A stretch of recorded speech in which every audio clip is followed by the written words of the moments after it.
నమస్తే, this is Sourya. Welcome to our channel. ఈ రోజు మనతో పాటు సీనియర్ జర్నలిస్ట్ అలాగే సినీ పరిశోధకులు ఇమ్మంది రామారావు గారు ఉన్నారు. వారితో మాట్లాడదాం. నమస్తే సార్. నమస్తే.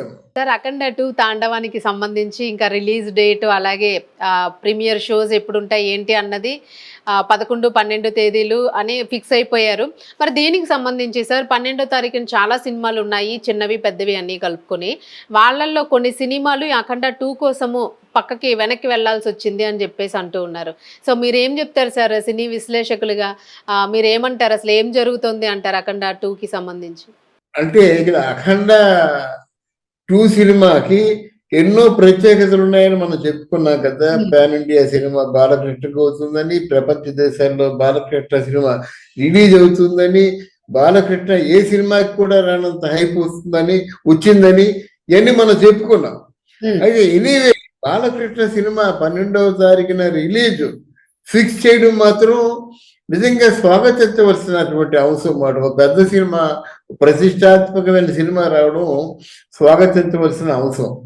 అయితే కొంతమంది ఏమంటున్నారంటే ఈ సినిమా వల్ల కొన్ని సినిమాలు నష్టపోతున్నాయి. అది తప్పుడు అవగాహన.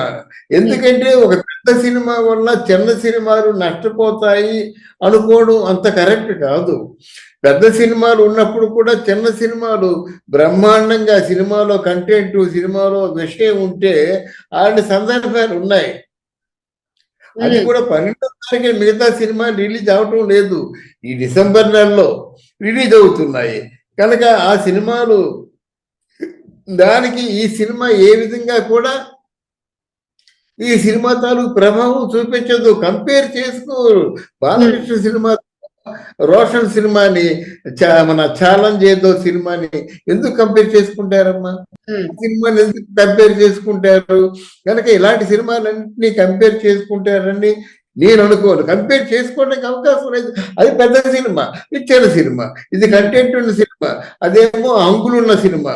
అది వేరే, ఇది వేరే కదా. అందువల్ల ఇదేదో కేవలం ఆ సినిమా మీద ఇంకా ఏదైనా మిగిలిపోతే బురద జల్లుదామన్న ఆలోచనతో మాట్లాడే మాటలే కానీ ఈ సినిమా అద్భుతంగా ఆడాలని మనం కోరుకుందాం. ఎందుకంటే తెలుగు సినిమాలు ఏవైనా కష్టపడి తీసిన సినిమాలకి తగిన ప్రయోజనం చేకూరినట్లయితే ఇటువంటి సినిమాలు మరిన్ని సినిమాలు వస్తాయి. మరిన్ని సినిమాలు తెలుగు సినిమా తాలూకు ప్రభావం ప్రపంచ వ్యాప్తంగా తెలుస్తుంది. అప్పుడు తెలుగు ప్రేక్షకుడిగా, తెలుగు వాడిగా మనం గర్వించదగ్గ స్థితిలో ఉంటాం. ఇటువంటి పరిస్థితుల్లో మన మీద మనమే కాంట్రావర్సీ క్రియేట్ చేసుకోవడం, మనకి మనమే బురద జల్లుకోవడం మాత్రం ఎంత మాత్రం మంచిది కాదు. అది బాలకృష్ణ సినిమా కావచ్చు, చిరంజీవి సినిమా కావచ్చు, ప్రభాస్ సినిమా కావచ్చు. ఈ సినిమాలన్నీ బాగా ఆడాలి, ఇండస్ట్రీ కొత్తగా ఉండాలి. ఈరోజు టాలీవుడ్ ప్రపంచ దేశాల సినిమాల్లో ఒక సినిమాగా ఉంది, విజయ్ బావుట ఎగరేస్తుంది.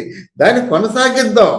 తెలుగు సినిమా అంటే మిగతా సినిమాలన్నీ చూసి నేర్చుకునే స్థితిలో ఉండేలా మనం ఉండాలి. కానీ మన సినిమాని కామెంట్ చేసుకునేటువంటి దౌర్భాగ్యపు స్థితి రాకూడదని మనస్ఫూర్తిగా కోరుకుందాం. సార్, ఇందులో ఒక చిన్న ఇది అంటే ఇప్పుడు ఏదైతే ఇష్యూ ఉందో, ఇష్యూ క్లియరెన్స్ కి కోర్టు మనకి క్లారిటీ ఇచ్చేసింది వీళ్ళకి. సో మరి ఈ కేసులో 50 కోట్ల వరకు దాదాపు బాలకృష్ణ గారే స్వయంగా చెల్లించారు. దీనికి లోకేష్ గారు కొంత సపోర్ట్ అందించారు అని చెప్పేసి అంటూ ఉన్నారు. ఎంతవరకు వాస్తవం సార్ ఇది? బాలకృష్ణ గారు చెల్లించారంటే నాకు అంత నమ్మకం లేదు. కానీ ఇక్కడ లోకేష్ తాలూకు అజ్ఞాత హస్తం ఉంది. ఇటువంటివన్నీ మన చంద్రబాబు నాయుడు గారు చేసేవారు. ఎందుకంటే ఆయన చేతికి బట్టి అంటుకోకుండా సమస్యల్ని పరిష్కరించడంలో చంద్రబాబు నాయుడు దిట్ట. ఇప్పుడు వాళ్ళ మామ సినిమా అయిపోవడం కాదు, తెలుగుదేశంలో ఉన్నటువంటి ఒక రైజింగ్ హీరో, ఆ సినిమా రైజింగ్ రాజకీయంగాను సినిమా పరంగా అటువంటి సినిమాకి ఆటంకం కలిగినట్టయితే నేను మొన్న చెప్పాను, ఇది ఒక విధంగా తెలుగుదేశం కూటమి ప్రభుత్వాన్ని దెబ్బతీసే కుట్రలో ఒక భాగం అన్నమాట. అందువల్ల ఆ కుట్రని చాలా తెలివిగా తిప్పికొట్టినటువంటి వ్యక్తి మన లోకేష్ అని చెప్పేసి నమ్ముతున్నాను. దానికి చాలా ఆధారాలు ఉన్నాయి. లోకేష్ దీంట్లో జోక్యం చేసుకోకపోయినట్టయితే ఎంత తొందరగా పరిష్కారం అయ్యేది కాదు. బట్ ఎనీవే కథ సుఖాంతమైంది. మొత్తానికి సినిమా అయితే రేపు ఈవినింగ్కి షోస్ స్టార్ట్ అయిపోతాయి 9ంటికల్లాను. ఆల్రెడీ యుఎస్ అదర్ కంట్రీస్లో కూడాను థియేటర్లను కొంతవరకు కూడా వీళ్ళు బ్లాక్ చేసినవి ఒప్పించుకుని 12వ తారీఖు రిలీజ్ చేస్తున్నామని కూడా అనౌన్స్ చేశారు. సో సంతోషకరమైన వార్త మొత్తానికి ప్రేక్షకులందరికీ కూడా, ఫ్యాన్స్కి. అంతే కదమ్మా, చూడగానే ఫస్ట్ రివ్యూ మనం చెప్పుకుందాం. ఆ రివ్యూ చెప్పుకు బాలకృష్ణ అభిమానులందరూ కూడా నిజంగా పండగ చేసుకునే వాతావరణాన్ని క్రియేట్ చేద్దాం. Okay, wish you all the very best mister Balayya. Thank you. Thank you sir. Thank you.